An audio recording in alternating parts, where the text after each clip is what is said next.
que ya tenemos bastante, somos hoy 42 y vamos aceptando cómo llegan. Bueno, brevemente les súper agradezco a todas y todos por sumarse hoy. Como saben, el tema de hoy va a ser mujeres afectadas, así que muchas gracias a Ale Ejido por acompañarnos. Para aquellos que no saben, nosotros somos Grow, Género y Trabajo, que ya hace varios años que nuestra labor, nuestro objetivo es transversalizar el enfoque de género dentro de las organizaciones.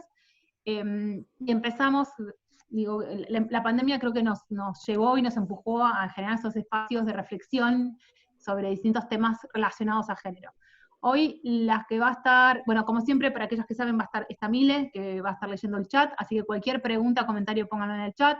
Nos está acompañando Tamara Kosteski, que hace la cosecha visual, ahí van a verla dibujando, que al final de la charla la vamos a mostrar y se la vamos a compartir a todas.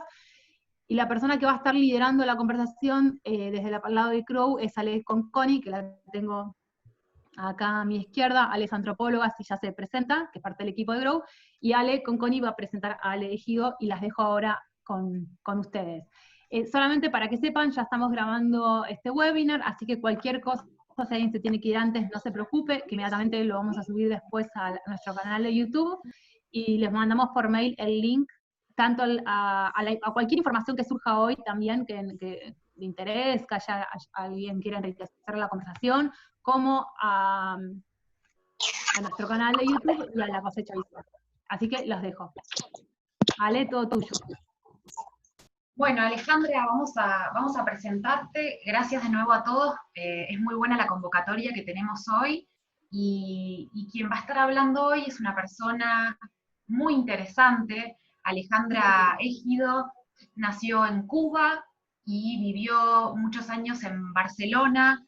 En Cuba, en Barcelona, en España y acá en Argentina siempre se ha dedicado a desarrollar fundaciones, ha sido creadora de varios teatros itinerantes que yo ahora nos voy a ir contando, que además de convertirse en una muestra de expresión artística, también tienen todo un sentido de resistencia y manifestación de los derechos para afrodescendientes en los distintos lugares donde ella ha vivido.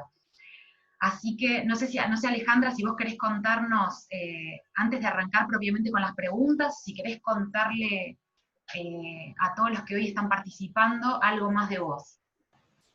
No, la verdad que agradecerle a Grow, agradecer todo este trabajo que han hecho, la verdad, y agradecer a todas las y los participantes. De verdad que es un gusto y creo que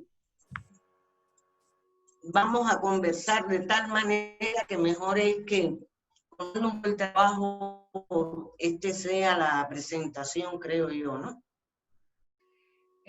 Buenísimo, Alejandra. Dale.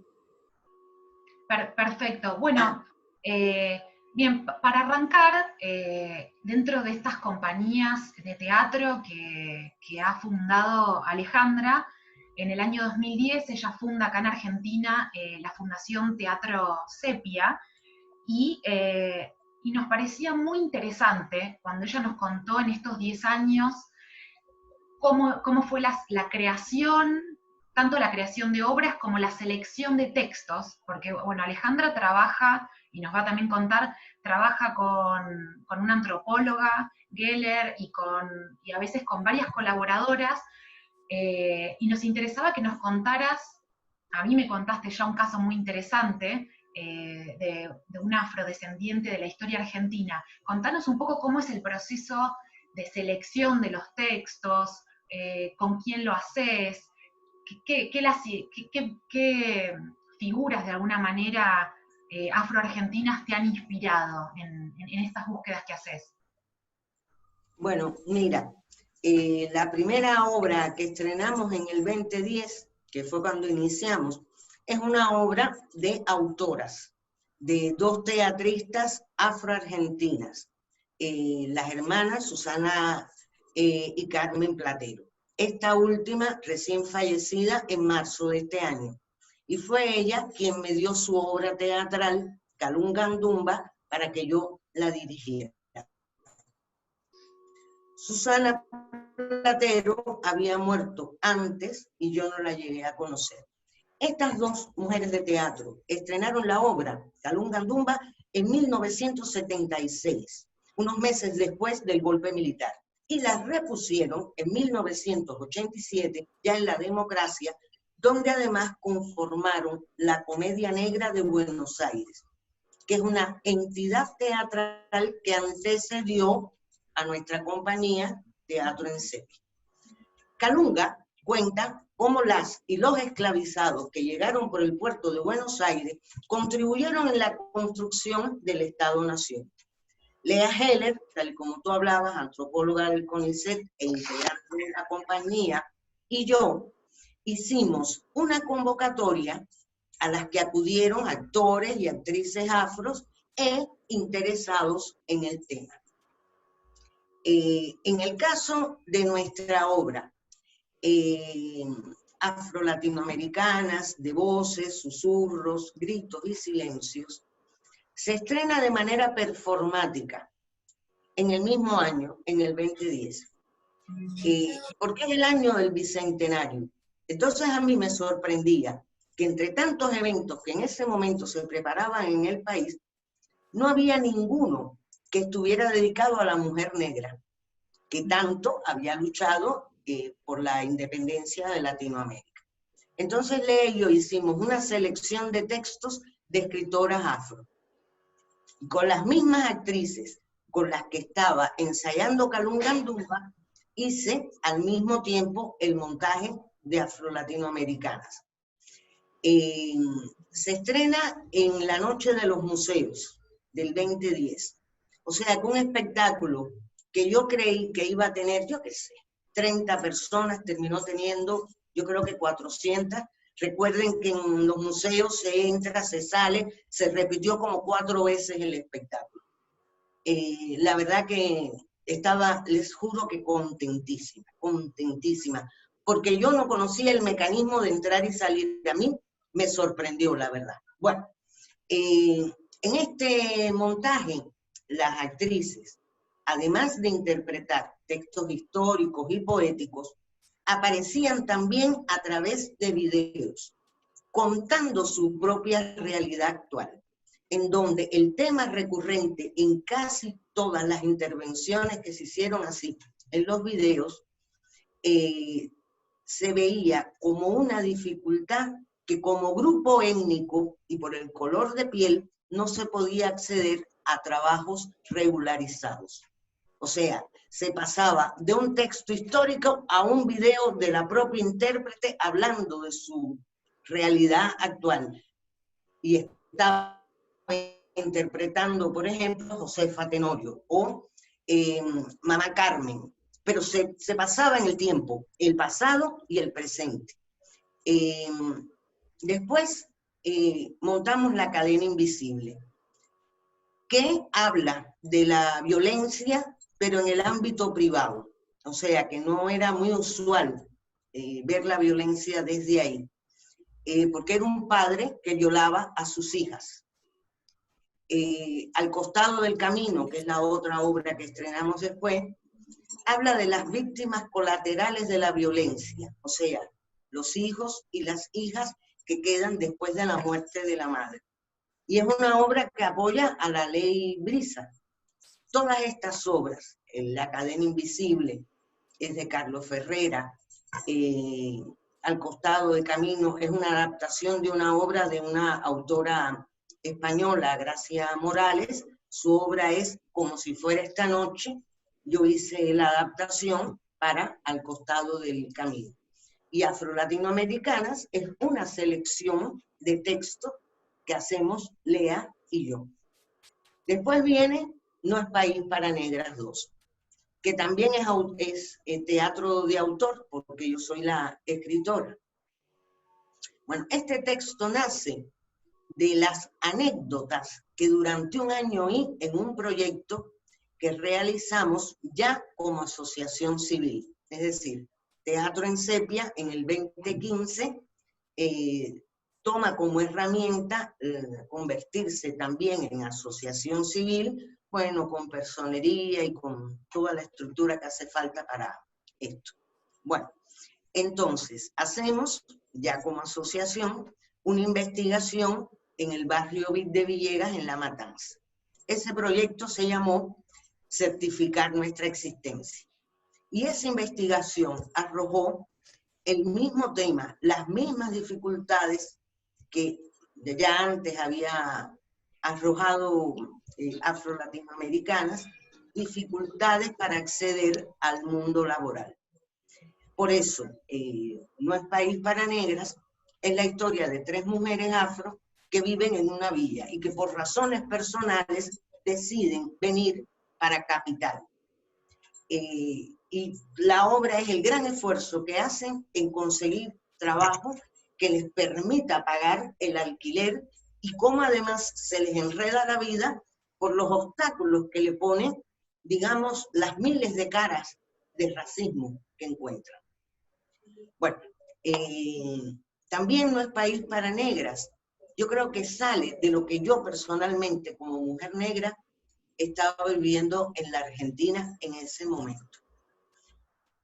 Yo me imagino que todas y todos saben que estamos en el decenio de las y los afrodescendientes, que está 2015-2024. Bueno, desde las organizaciones civiles afro, en el 2015, se conformó la Comisión 8 de noviembre, que es el Día Nacional de las y los afroargentinos y de la cultura afro, con la intención de impulsar acciones que favorecieran a nuestro grupo étnico en el marco del decenio. Esta comisión está integrada por asociaciones afro y militantes independientes, y nosotras somos parte de la asociación, de la comisión. Después del primer Ni Una Menos, que ya marchamos como un bloque de mujeres afro, después fuimos al Encuentro Nacional de Mujeres, ya con un taller sobre mujer afro, y se fueron haciendo actividades descansando básicamente en la mujer negra. Se conformaron nuevas asociaciones de mujeres afrodescendientes, y así surgió el área de género de la Comisión 8 de noviembre. Entonces creo que No es país para negras 2 tiene la alegría y la motivación, pienso yo, que me provocaba estar rodeada de congéneres afro. Creo que por eso la obra es una comedia, ¿no? Y creo que nos reímos de todo. Después, y este es nuestro último trabajo, está ¿Cuánto cobras? Que también es obra de autor. Está escrita por Ingrid Luciano, que es una dramaturga afrodominicana, y que hicimos en la modalidad de teatro leído. Y que ahora, bueno, quisiéramos montarla como obra de teatro, pero depende de, bueno, que se termine esta situación trágica de la pandemia, y además conseguir recursos económicos para la producción de la obra. Bueno, esta obra nosotras realmente la abordamos porque en estos 4 años con el otro gobierno fue muy conflictiva la situación de migración, en donde se buscó construir una identificación arbitraria entre migración y delincuencia. Entonces, la obra habla en este sentido. También habla de la hipersexualización que padecemos las mujeres afro a través del imaginario social, que entre otras gravedades tiene que no se cree cuando hacemos una denuncia por una agresión sexual. A ese nivel de gravedad se llega. Entonces, por todo esto que explico, con Cuánto cobras, ponemos en el centro de la escena el personaje de la mujer afromigrante y sus conflictos. ¿Quiénes hacen las obras? Bueno, las hacemos como trabajamos las opresiones de las mujeres negras, lo hacemos con actrices afroargentinas y afromigrantes. Pero además con la intención de llenar la ausencia de heroínas afro en la dramaturgia teatral. Dejar de ser personajes ocasionales, que llegan de sirvienta con una taza de café o esclavizada, pero siempre personajes ocasionales. Y acá nuestra intención es hacer, digamos, en escena, personajes afro, de mujeres afro, protagónicos, con historias y con conflictos. Y la otra pregunta que me hacías es de dónde buscábamos la información, ¿no? Bueno, como cualquier obra de teatro, y como nosotras ponemos urgencias sociales, cosa que también es, en general, se hacen con una gran cantidad de obras de teatro, no todas, necesitamos generalmente hacer una investigación. Otra resolución que hemos tomado como compañía de teatro, y es una decisión estética, es trabajar el hoy y el ahora de la mujer negra. Alejarnos de ser solamente personajes coloniales, sino contar qué nos está pasando ahora. Por eso creo que de verdad nuestra mayor fuente o nuestro mayor archivo son las vivencias, ¿no? Y las marcas territoriales de nuestros propios cuerpos, que como actrices ponemos en escena. Creo que por ahí está un gran caudal. Alejandra, sí. te preguntaron, mira, varias personas de la audiencia preguntaron qué significa el nombre de tu obra, Calundumba. No, no es mi obra. Calunga Andumba es una obra de las hermanas Platero, dos sí. dramaturgas afro-argentinas. Carmen acaba de fallecer en marzo de este año. Hicieron muchas veces la pregunta, yo creo que hay que buscarlo en internet, la verdad. Bueno. Porque ni la misma Carmen nos dio una explicación para decirle significa esto, aquello o lo demás allá. Yo creo que sería una investigación y se puede hacer a través de internet. Después voy a hablar de esto. Perfecto. Como siguiente pregunta, cuando vos hiciste esta búsqueda, nos interesaba saber, así como en su momento hacías tus investigaciones y búsqueda de estas heroínas actuales y de generaciones atrás en la comunidad de afrodescendientes, ¿hubo alguna historia que te llamó la atención sí. de las mujeres afro en Argentina?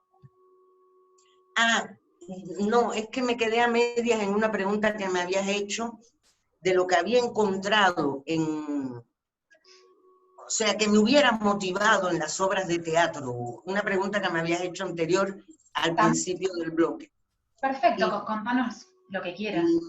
Me pasó lo siguiente. Mira, Calunga Andumba lo que cuenta es la llegada de las y los esclavizados por el puerto de Buenos Aires y cómo conformaron, o sea, cómo colaboraron en conformar el Estado-Nación. Entonces, claro, era un recorrido en estampas históricas que me llevaba inevitablemente a sentarme a estudiar la historia argentina. Entonces, en estas búsquedas, que fue casi de un año, Archivo Nacional, Biblioteca Nacional, Museo Etnográfico y de cuánto hay, encontré figuras como el coronel afroargentino José María Morales, que fue además 2 veces legislador por la provincia de Buenos Aires. Y tuvo además un funeral como un alto militar en donde estuvo, entre otros importantes militares, Mitre, por poner un ejemplo. El coronel afroargentino Domingo Sosa, que además pagó su libertad, es decir, fue un hombre esclavizado y con toda su labor en la guerra pudo pagar también su libertad. Él también fue diputado en más de una ocasión junto con Barcala de la provincia de Buenos Aires. y el poeta afroargentino Casildo Gervasio Thompson, que a mí me sorprendían que historias así que me estaba encontrando fueran desconocidas en general, desconocidas para la historia que se cuenta y por la población. Entonces, estas biografías a mí me llenaron de tal emoción que a Carmen Platero, autora de la obra, le pedí que si por favor se podía sumar una escena en donde salieran estos hombres militares negros argentinos. Y ella, por supuesto, accedió. Lea escribió, en mi opinión, una escena magistral, en donde estos hombres se encontraban y discutían civilización y barbarie, por ejemplo. Fue algo que se le sumó a Kalungandumba en el montaje que yo hago en el 2010. Bueno, era de cuando me lo preguntaste, dije, voy a hablar de estos militares que... Pero hay más personajes en Afro-Latinoamericanas, están los periódicos afro, están en el Archivo Nacional, están, nos podemos mover, si no hubiera pandemia, todos para el archivo, a mirar cada uno de los periódicos. En esos periódicos hay poetisas afro, mujeres afro-argentinas que escribieron en estos periódicos. Y en este primer montaje de Afro-Latinoamericanas se utilizaron textos de algunas de ellas. Creo que te respondí o... Perfecto, Alejandra. Y nos interesaba saber la modalidad de teatro foro que vos haces en muchas de tus obras. Nos interesaba saber, bueno, si siempre trabajaste con esa modalidad y qué repercusiones tenés con el público argentino de las distintas obras que presentaste. Mira, te soy sincera, es una modalidad que a mí no me gustó ni cuando estaba de moda a finales de los 60, principios de los 70.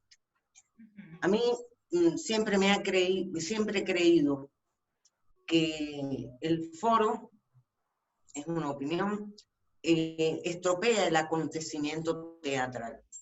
Es un poco, bueno, es lo que pienso. Pero al ver las preguntas que nos hacía el público al terminar las funciones de manera espontánea, yo me empecé a inquietar. Ni siquiera quiero con el debate o con el foro final medir opinión. No es en ese sentido en que lo hacemos. O sea, no quiero ni siquiera saber si gusta o no gusta, o si está bien actuado o no está bien actuado, si está bien dirigida o no bien dirigida la obra. No es esa la cuestión.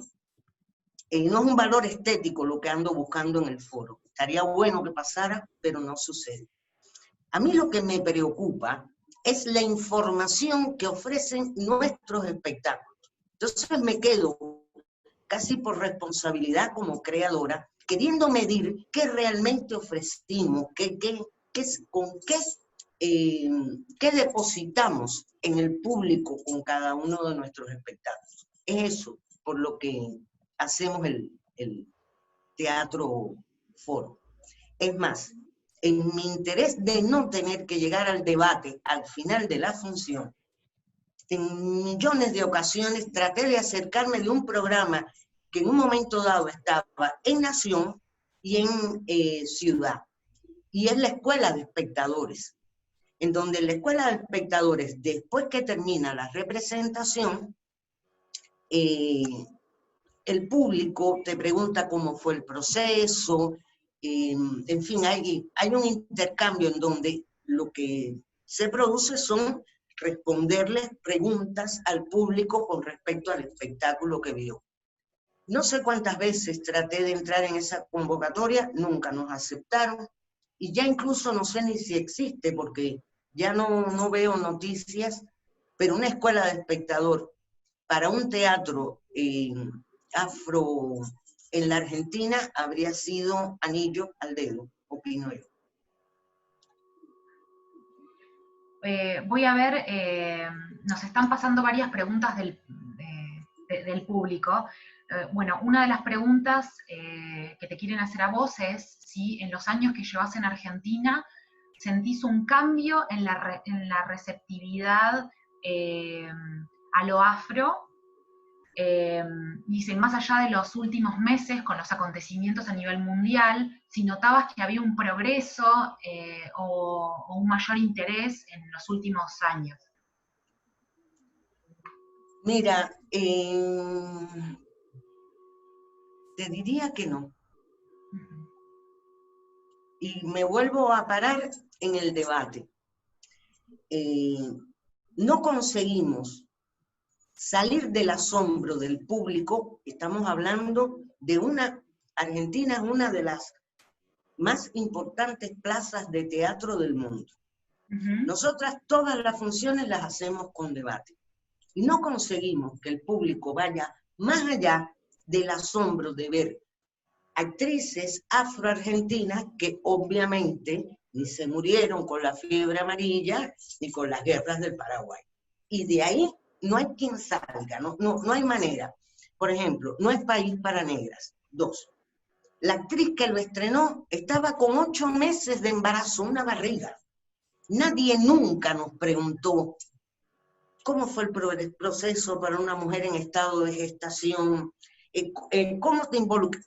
No, la presencia o por ejemplo, cómo se convirtieron en una compañía que trabaja nada más que para mujeres afro. O sea, preguntas que a mí no se me ocurriría. Inmediatamente el público lo que responde es, o pregunta, es sobre la afroargentinidad y que no desaparecieron. Y es muy difícil salir de ahí.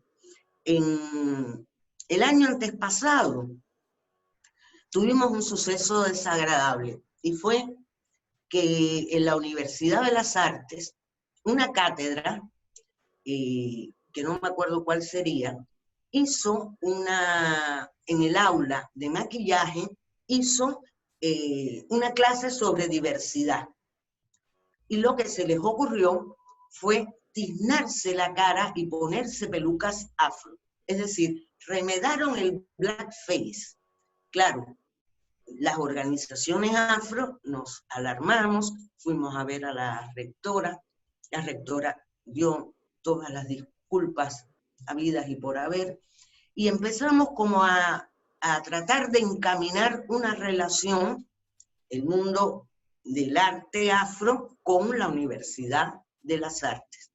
Ahí es que nosotras hacemos No es país para negras 2 en French, en la Cátedra de Artes Dramáticas. Fue un larguísimo debate, en donde nunca habían visto graduados de artes escénicas, o dentro de poco lo serán, nunca habían visto compañías de teatro afro, nunca habían visto mujeres afro en escena, y por supuesto, gran parte de del debate fue la existencia de la afroargentinidad en la sociedad argentina. Y estoy hablando de un lugar en donde yo hubiera imaginado, o sea, yo suponía que se iban a hacer un montón de preguntas desde el punto de vista estético, porque en definitiva es la cátedra a la que puedo pertenecer. No hubo manera de salir de ahí. Otra vez volvimos al mismo punto. Yo creo, en este sentido, y es un poco también lo que pienso cuando me preguntan por Kalunga Ndumba, yo tengo ahí una, digamos, no sé, es como si tuviera bueno, tengo la siguiente preocupación, lo digo de esta manera. Todos estamos ante el fenómeno de Internet, de la cantidad de información que hay constantemente. Acá, en Argentina, está el Grupo de Estudios Afro-Latinoamericanos, EALA, que está integrado por investigadores argentinos que tratan constantemente, y también internacionales, que tratan constantemente el tema. Desde nuestras redes, todos los que somos afro, pues de alguna manera en Facebook y en Instagram ponemos información sobre nuestras acciones, nuestras actividades o alguna situación o histórica. Entonces, ¿cómo es posible no enterarse? Mi pregunta es, ¿quiere la sociedad conocer el tema o no? Porque no es tan difícil, es un clic, digo yo. Sí, Perdona, Ale, sí, Conco, Nani, y les leo un comentario que salió, no es una pregunta, pero me parece que suma a esto que estaban comentando. Eh, Alma cuenta que la universidad tuvo acciones reparadoras con esto que Es actriz contaba. del grupo. Sí, Ale, sí dijo, decía, pero dice que lo sucedido no tuvo difusión y que hoy siguen lidiando con el tema de blackface. Digo, me pareció interesante leerles este comentario porque pensando en la corresponsabilidad que tienen las instituciones en promover determinadas temáticas, haber hecho una difusión en relación a esto habría ayudado de alguna manera a poder instalar otros temas, y digo este comentario y las dejo a las dos seguir charlando. Me llama mucho la atención y bueno, nada, es para, como decís vos, para reflexionar sobre cómo no podemos, cómo en general no se puede salir del hecho de lo afrodescendiente y no preguntar más allá, ¿no? Decir, bueno, esta es una característica, no es la única característica. Como si es una mujer embarazada, está actuando, y bueno, ¿qué hace con su personaje esa transición, no? Entonces, en ese sentido, pensar en la responsabilidad de las instituciones para promover estas temáticas y, bueno, y apropiárselas. Las dejo a las dos seguir charlando, ¿eh? y De acuerdo. yo pensaba también en relación a, bueno, a una charla previa que tuve con Alejandra, pero, y ella me comentaba, y digamos, y yo lo he visto toda la vida, la ausencia que hay en la currícula argentina, sobre todo en la primaria, en la secundaria, de tocar la diversidad que enriqueció este país en su formación y que lo sigue enriqueciendo, porque la Argentina tuvo toda una mezcla de personas provenientes de muchos lugares, pero también la migración no es algo estanco, ¿no? Y hoy tenemos nuevos grupos migratorios que están llegando hoy. Entonces, digamos, si lo pensamos en relación a lo afro, estuvieron, digamos, está todo lo que decía Alejandra de esta parte de colonial, pero después también hoy hay nuevas personas, Oye, claro, nuevos afromigrantes que siguen proveniendo bueno, de Senegal, de Cabo Verde, de otros países, y que forman parte de la historia contemporánea. claro. Mira, lo que nos hizo, creo que perdí un poco el hilo porque estaba pensando muy rápidamente. Nos habíamos quedado en, digamos, en la responsabilidad institucional, ¿no?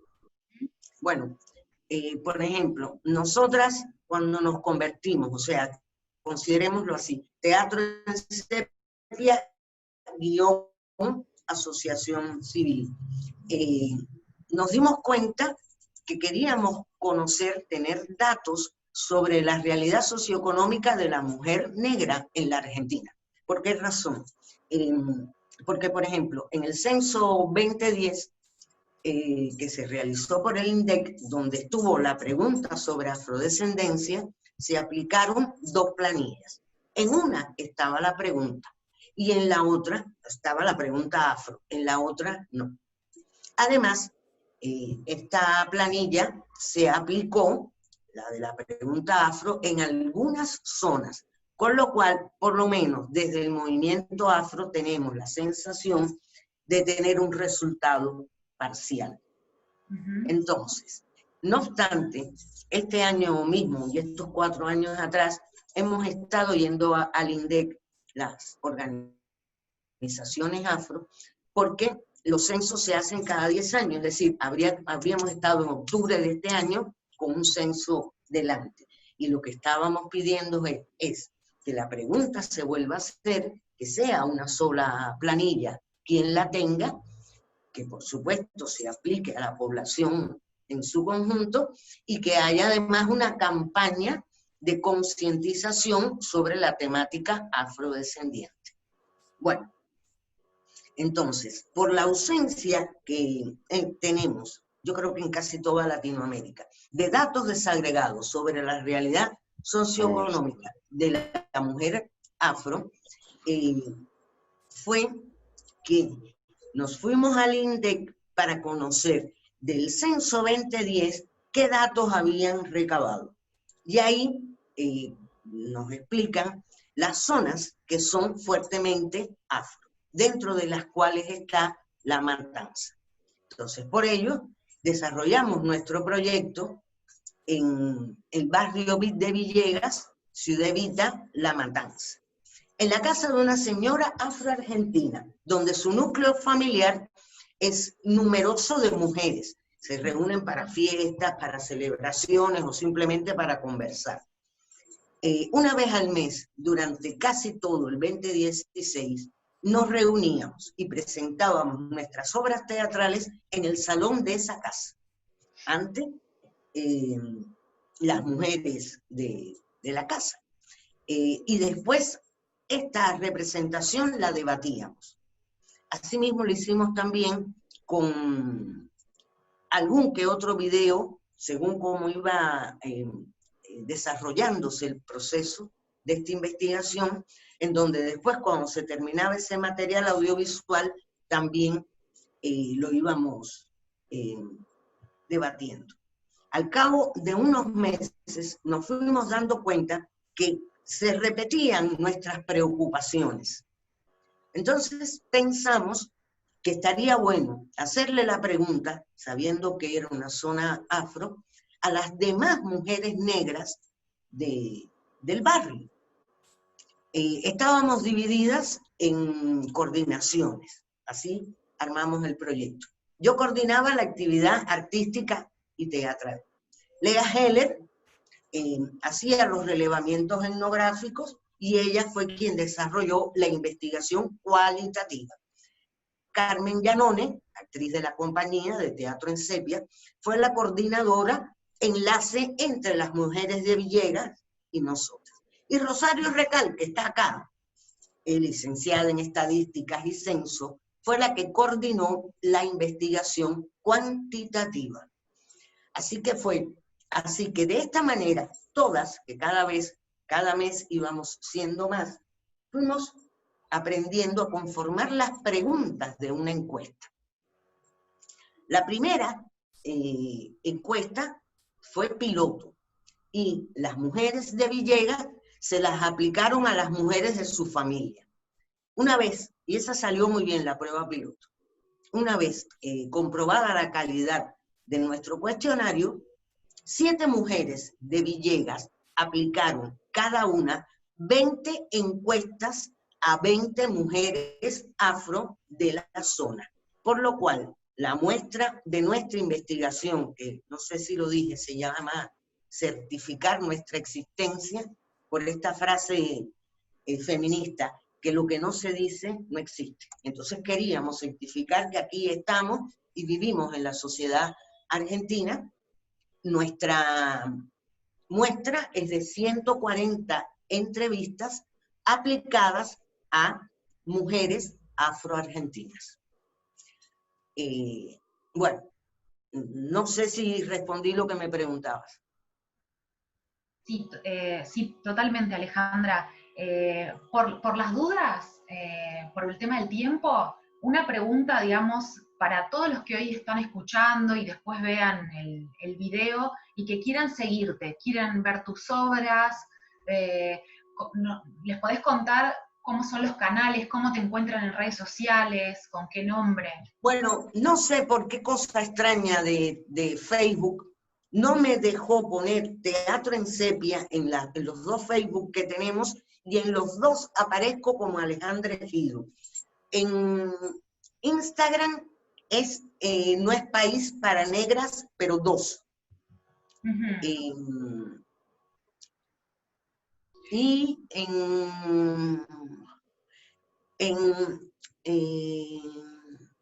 ¿cuáles son las otras redes? Bueno, Facebook, Instagram, Twitter. Twitter, somos Teatro en Sepia. Okay. LinkedIn, también somos Teatro en Sepia. Bueno, por ahí nos pueden encontrar. Bueno, Perdón, ahí... Ale, te interrumpo un Sí, segundo y te leo un comentario que está en el chat. claro. Sí. Dice que para la visibilización de la comunidad afroargentina se necesita una concientización transversal donde participa activamente el Estado como mediador. Políticas educativas, comunicativas y legislativas son las que construyen reconocimiento. Después hay otra mirada que habla de que, bueno, justamente que es una cuestión política, es decir, que la gente no sale de la sorpresa de reconocer que hay afros en Argentina, pero porque esta es una mirada política. Después, bueno, justo se había hecho al principio una pregunta sobre esto, sobre el INDEC, y que vos qué opinabas, pero bueno, ya lo contestaste con todo este trabajo que están haciendo. A mí sí me queda una duda, Ale, con esto que contabas, de por qué había dos formularios, eso no termino de entender, como uno elegía qué formulario aplicaba. No. La pregunta era una política pública, era parte de algo que ya había firmado Argentina con, bueno, de manera internacional. Entonces, cuando se aplicó acá, de todas maneras, sí, hay que tratar más el tema, de alguna manera veremos, porque está una de las compañeras coordinadoras en este proyecto, está ahí, que es Rosario Recal. Tal vez ella, si escribe al WhatsApp, podría darnos más, podría aclarar más al respecto, cuáles fueron las decisiones para esto. Yo no sé si fueron razones económicas o si fue porque en el 2010, si yo llego en el 2007, es muy poco el tiempo que tengo en el país. No sé cómo el INDEC conformó. Miren, a ver, hay algo que está hablando alguien del censo. El censo siempre tiene dos módulos, dos cédulas. Hay alguien que nos responde. O sea, pero ahí yo no podría explicar mucho, porque nosotras lo que fuimos fue a ver qué había recabado el 2010 más allá de parcial o no, para el movimiento afro, tal vez para el INDEC. No, mira, Rosario está hablando. El censo del 91 y del 2010 fueron con dos cuestionarios. Se me fue a mí el texto, si alguien más lo puede continuar. Sí, dice, uno ampliado y uno básico, y el ampliado con más preguntas se aplicó en zonas urbanas. Gracias, Rosario. Y Karina también está comentando, la que está desarrollada en profundidad garantiza la proyección estadística que garantice la representatividad. Buenísimo. Gracias a las dos por la aclararnos en este sentido. Bueno, de alguna manera Georgina, te respondieron, ¿verdad? Sí, ya estás. ¿Y tú qué me preguntabas, Ale? Ahora iba a pasar a la pregunta, pero también, digamos, hay que ver la herramienta con la que buscamos, con la que queremos a veces respondernos una pregunta. Y cuento muy breve, pero en Chile hace poco había una novela muy famosa que mostraba personas, habitantes de una minoría étnica en la isla de Pascua, y cuando se hace el censo, salió, digamos, se disparó ese número, y había muchísimos chilenos que se autoadscribían a ser partes de esa etnia. Entonces, a veces, cuando uno se hace la pregunta a nivel nacional en el censo, en un país donde invisibilizó y enseñó a través de los textos escolares que los afrodescendientes habían muerto en guerras y que no estaban, y, digamos, realmente se mestizaron con pueblos originarios, con descendientes de europeos. Entonces, la verdad es que muchísimas personas, bueno, que es el caso de muchos amigos míos y mío, descubrimos un día que teníamos una tatarabuela afro, pero eso no era a veces tan conocido en las familias. Y por eso la Universidad de Córdoba hizo una investigación interesante, donde en pueblos donde se sabía que había habido, ¿no? por lo que es esta ruta de la esclavitud que estudió la UNESCO, y donde se ven en Altagracia todos los grupos que había esclavos, esto estoy hablando siglo XVIII. Entonces se hicieron pruebas de ADN, y la prueba de ADN en ese sentido es más verídica a veces que la pregunta, ¿no?, del censo. En el censo una persona me puede decir, no, yo no tengo sangre afro y el golpe en el ADN sí, ¿no? Entonces, yo creo que por eso, como contaba Alejandra, hay estimaciones, pero siempre hay una subrepresentación en los Claro, censos que tenemos en Argentina. porque en definitiva son construcciones. Eh, a ver, hay un antropólogo cubano de los sabios que dice lo siguiente: los cubanos son en gran parte mestizos, unos tan oscuros que parecen negros y otros tan claros que parecen blancos. Es decir, hay un mestizaje. Y por ejemplo, yo misma tengo un abuelo gallego, pero para mí, mi construcción es la de mi mamá y mi familia materna, con lo cual yo soy afrodescendiente. Es decir, es la construcción que cada cual se haga. Que cada cual se haga,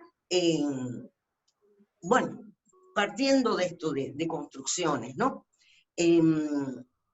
Mira, yo creo que, por ejemplo, una de las cosas que nosotras encontramos en esta investigación de certificar es efectivamente la ausencia en la currícula escolar de la historia afroargentina, lo cual a mí me parece un acto racista. Por ejemplo, o sea, a partir de ahí, desconocer, bueno, las demás migraciones, como tú decías, las caboverdianas, las migraciones africanas y migraciones afro-latinoamericanas que fueron llegando después. Para mí todo eso es un combo de verdad racista. No, pero ¿qué le pasa para hacer saber cuál es? ¿Alguien me habla? No, Había ruido de no ambiente. estaba silenciada, sí. Ahí, Alejandra, sí hay una... Sí, perdón. Perdonen un segundito. Yo creo, por ejemplo, ya esto yo he oído en distintos gobernantes de acá del país, incluso hasta de distintos partidos políticos. Contar la composición demográfica actual de la Argentina, partiendo solo de los migrantes europeos que llegaron en el siglo XIX, suprimiendo a los pueblos preexistentes antes de la conformación del Estado-Nación, como son los pueblos originarios argentinos y la población afroargentina, es un discurso, bueno, sin lugar a duda, excluyente y con bastantes tintes racistas. Esta es mi opinión, esto sí es personal.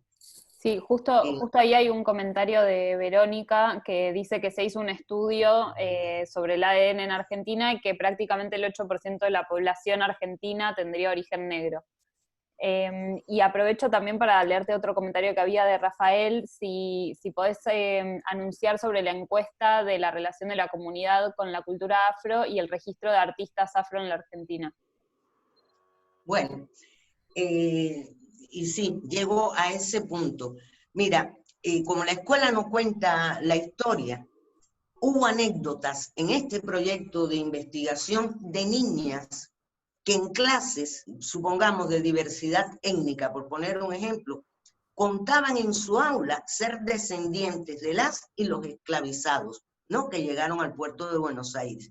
Y eran descalificadas por sus profesores con el discurso de que los afroargentinos murieron con la fiebre amarilla y con la guerra de independencia. Eso, a tan temprana edad, desalienta, la verdad. Porque las madres que lo contaban en Villegas, las niñas de las que hablaba, eran de 6 y 7, 8 años. Eso desalienta. Y hasta puede traer, yo qué sé, lastimaduras profundas. Entonces, uno entiende que fue de las cosas que encontramos en la investigación, la deserción escolar, y al no tener después una buena formación, es muy difícil como adulta acceder a un trabajo, digamos, formal, digno. Es decir, cómo todo se nos vuelve como una complicación en este sentido.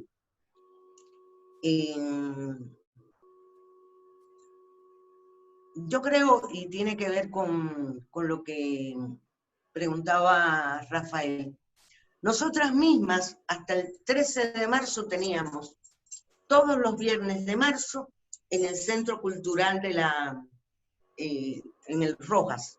Incluso se ha quedado nuestra escenografía en el Rojas. Pero nosotras hemos tenido la voluntad, como hemos podido, durante estos 10 años, a veces cuando hacemos el resumen por el balance de la asociación, intentamos presentarnos en la mayor cantidad de espacios, incluso internacionalmente, ¿no? Hemos estado en Cuba, en Colombia, en Nicaragua, bueno, donde podamos, nosotras presentamos nuestras obras de teatro. Creo que esto es además el ánimo de casi todos los teatristas. Hemos necesitado que se cierren los teatros, porque nada más que pudimos dar una función, para darnos cuenta de que habíamos perdido la fuente laboral y que sin darnos cuenta éramos parte del trabajo informal de la Argentina. Entonces, en estos momentos hay asambleas de creadores y creadoras federalmente para revertir esta situación, tanto con el Ministerio de Cultura como con el Ministerio del Trabajo. ¿Qué pasa específicamente con el arte afro? Es como lo que, por ejemplo, a mí no me, lo respeto, pero a mí no me vale el ADN, a mí me vale una campaña de concientización y que tiene que estar hecha por los medios. Es decir, no es solo el esfuerzo voluntario de alguien de hacerse un análisis, no, es una campaña en que, bueno, como son las campañas en que se vea desde distintos lugares todo lo que tiene que ver con la temática afro. Igual me pasa con el arte afro. Somos muchas y muchos los creadores en artes escénicas, tanto por la danza como por el teatro, por la plástica, compañías que hacen trabajo de performance, curadores, músicos, profesores de danza, en fin, es todo un universo.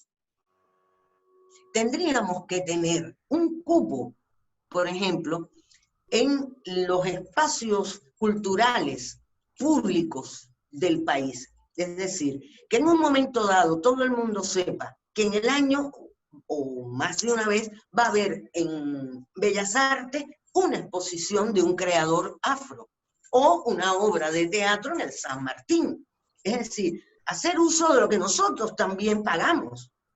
Y eso sí sería un desarrollo para la cultura afro y una manera de que todas y todos nos conozcamos y eso, y además desarrollaría, igual lo digo, en los grandes espacios públicos de arte, la música, la danza, es decir, debería ser por cupo, hasta que todo el mundo se entere y ya seamos parte de la integración social, digo yo, pero además esto significa desarrollo para el arte afro.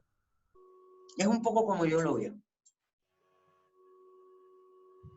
Alejandra, y después, si hay tiempo para otras preguntas, hoy tu compañía, como todas las compañías de teatro, se sabe que van a ser de los últimos tal vez, o va a costar mucho la apertura de los teatros y la puesta en marcha de las obras por la coyuntura de la pandemia. No sé si como compañía querés contar algo sobre si están pudiendo hacer a través de lo virtual acciones, o si es muy difícil para ustedes como sector. Mira, el teatro es convivial. Es el hecho en que estamos los actores en escena y el público. Es así. Esa es la esencia del acontecimiento teatral. Hay compañeras y compañeros que lo están haciendo a través de las plataformas. Nosotras no. Nosotras estamos, por ejemplo, haciendo este tipo de actividad como hoy, contando quiénes somos, qué hacemos, en fin, y que se está dando tanto en la Argentina como grupos de teatristas internacionalmente. Entonces estamos como repensándonos qué tenemos y qué queremos conseguir, un poco eso. Y en este sentido era lo que hablaba Rafael. Estamos haciendo digamos, como un pequeño censo de creadores afro en la Argentina para saber cuántos somos y qué disciplinas somos las que estamos tocando de manera federal. También eso nos va a permitir no solo conocernos, sino poder incidir en las necesidades que cada cual plantee. Perfecto. Quedaron todavía algunos minutos, creo, para preguntas. No sé si hay... Si les parece, Leo, hay 2 o 3 comentarios seguidos sobre el tema de educación, así que si quieren se los leo, y para los demás, si quieren dejar sus preguntas y comentarios, hacemos las últimas en los minutitos que quedan. Hay un comentario de, Verónica, que decía que la escuela reproduce las narrativas dominantes, es muy difícil promover en los niños una perspectiva crítica. María Ángeles dice, la escuela reproduce el relato del constructo de un país blanco, occidental y cristiano que se instauró como imaginario en el siglo XIX y se concretó con la generación del 80. Y Irma dice, educación desde niñas, está muy bien lo que dice Ale. Yo tomé conciencia cuando fui al norte de Brasil, en Bahía pude comparar un poco, arte y cultura en la educación institucional. Esos comentarios sobre el tema de educación que venías tocando. ¿Preguntas? Por ahora no veo. Ya. Sí, lo de la educación es determinante. Es determinante, obviamente. Incluso hay un mapa del racismo en la Argentina hecho por el INDEC. Creo que está uno del 2003 y otro del 2005. Y en ambos habla como la escuela, como uno de los espacios en donde más acciones racistas se ven. No solo étnicamente, sino también por origen, en el caso de los niños limítrofes, de países limítrofes, o por obesidad, o por discapacidad. La escuela tiene un peso tremendo. Yo me alegro, en la pandemia, en Cuba es como una exigencia, la relación padre-escuela. Pero en sociedades capitalistas hay que trabajar mucho para que ese niño coma, y uno no lo entiende. O sea, no ir a una reunión de padre en Cuba puede ser de una gravedad tremenda, porque en tu trabajo está contemplado que no hay ningún problema para que vayas a la reunión de padre. Acá entiendo perfectamente que no es tan fácil, pero eso no quita que sea ambos espacios los que realmente llenen al niño y a la niña de valores. Entonces esa relación a mí me parece que con la pandemia no ha quedado más remedio al hacer trabajo online que maestra y madre o padre se tengan que acercar para ver por dónde hacen esto, por dónde enseñan lo demás allá. Ojalá que semejante encuentro, desgraciadamente impuesto por una época enferma, que sean de las cosas que queden. Este medio, para que la familia y la escuela no... Entonces, entre ambos, ver cómo todo lo que no nos parece bien socialmente se puede erradicar, digo, a nivel de valores en la escuela, digo yo. Sí, total. Hay una pregunta, si querés, para todos los que están, después les podemos mandar por mail el mapa del racismo que comentabas recién y el registro de creadores, se los podemos compartir a todos. Hay una pregunta de Romina que dice, quisiera saber si para desarrollar estas actividades Alejandra ya tenía conocimientos en artes o son estrategias alternativas a los límites en el mercado laboral argentino. No. En mi formación cubana, yo estuve en una compañía de teatro que conformó el Teatro Nuevo Cubano. En un momento dado, los teatristas mayores que yo en esa época se dieron cuenta que el teatro no reflejaba, digamos, a la composición, digamos, los valores de la revolución. No estaba el obrero, no estaba el campesino, no estaba el estudiante, y se seguía haciendo un teatro burgués.